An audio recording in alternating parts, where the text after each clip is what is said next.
Hey guys, welcome to a mechanical engineer YouTube channel. तो आज की इस वीडियो में हम लोग बहुत ही इंपॉर्टेंट टॉपिक के ऊपर बात करने वाले हैं और वो टॉपिक है कि क्या आपको स्पेशल राउंड कराने चाहिए, चाहे वो बीटेक के लिए हो चाहे वो एमटेक के लिए। बीटेक के लिए स्पेशल राउंड सीसेप की काउंसलिंग के थ्रू होते हैं, एमटेक के लिए सीसीएमटी के स्पेशल राउंड एनएसआर होते हैं, नेशनल स्पोर्ट राउंड बोलते हैं। तो सबसे पहले तो मैं आपको एडवांटेज भी बताऊंगा कि क्या एडवांटेज हो सकते हैं आपको, एंड मोस्ट इंपॉर्टेंटली कुछ डिसएडवांटेज भी है सीसेप की काउंसलिंग कराने के लेके। तो चलिए वीडियो को फटाफट से स्टार्ट करते हैं। तो सबसे पहले देखो, आपकी जोसा के 5 राउंड्स होंगे, उनके बाद में सीसेप के स्पेशल राउंड्स होंगे जो कि 2 होंगे, ठीक है। तो एक डिसएडवांटेज तो ये होता है कि जब आप सीसेप की काउंसलिंग कराओगे तो आपकी जो क्लासेज है वो लेट स्टार्ट होंगी, 1 महीने का डिले होगा। जैसे कि MNIT जयपुर की जो फिजिकल रिपोर्टिंग होती है वो जोसा वालों की पहले हो जाती है एंड लाइक 15-16 अगस्त को हो जाती है, एंड उसके बाद सितंबर में 15-16 यानी कि 1 महीने बाद सीसेप के जो स्टूडेंट्स हैं उनकी अलग से फिजिकल रिपोर्टिंग होती है। उनकी जो क्लासेज स्टार्ट होने में 1 महीना डिले हो जाता है। तो आपको जो आपका सिलेबस है वो थोड़ा फास्ट कवर करना पड़ेगा।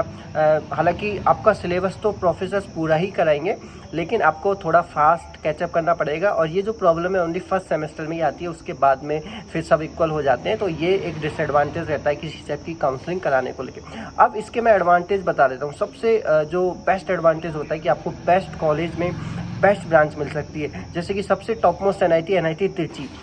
लास्ट ईयर की अगर मैं बात करूं तो इवन CSE जैसी ब्रांच में सीट खाली रह गई थी और सीसेप में वो फिल हुई थी। हालांकि वो ST कैटेगरी के स्टूडेंट्स की थी। उसके अलावा ओपन कैटेगरी की अगर मैं बात करूं अदर स्टेट में तो केमिकल की बहुत सीटें खाली रहती हैं, civil, electrical and electronics, instrumentation, इनकी काफ़ी सीटें खाली रह जाती हैं। जैसे कि आपकी जोसा के लास्ट राउंड में इलेक्ट्रिकल एंड इलेक्ट्रॉनिक्स अराउंड 6000 पे क्लोज हुई थी, वहीं सीसेप में वो 7000 पे क्लोज हो गई थी। तो एक 1000 जिसकी रैंक ज़्यादा थी उसको भी इलेक्ट्रिकल एंड इलेक्ट्रॉनिक्स जैसी ब्रांच मिल गई। ये मैं टॉप मोस्ट NIT की बता रहा हूँ। हालांकि और जो NITs है उनके अंदर काफ़ी सीटें वैकेंट रह जाती है। इवन CSE की भी आपको बहुत सारी सीटें वैकेंट मिलेंगी अगर आप सीसेप की काउंसलिंग कराते हैं। तो ज़रूर सीसेप की काउंसलिंग आपको करानी चाहिए। आपको बस थोड़ा सा एक्स्ट्रा रजिस्ट्रेशन फीस लगेगी सीसेप की काउंसलिंग की, लेकिन वो मैटर नहीं करती। मैटर करती है कि आपको अच्छी कॉलेज, अच्छी ब्रांच के साथ मिले। तो डेफिनेटली ऐसा ना सोचे कि हमें बेस्ट कॉलेज मिल गई है जोसा में।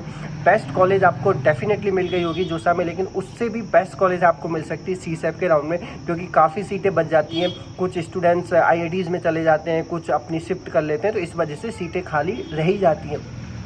और वहीं मैं एमटेक की बात करूं तो एमटेक के लिए भी जो नेशनल स्पोर्ट राउंड है वो भी बहुत ही अच्छा राउंड है।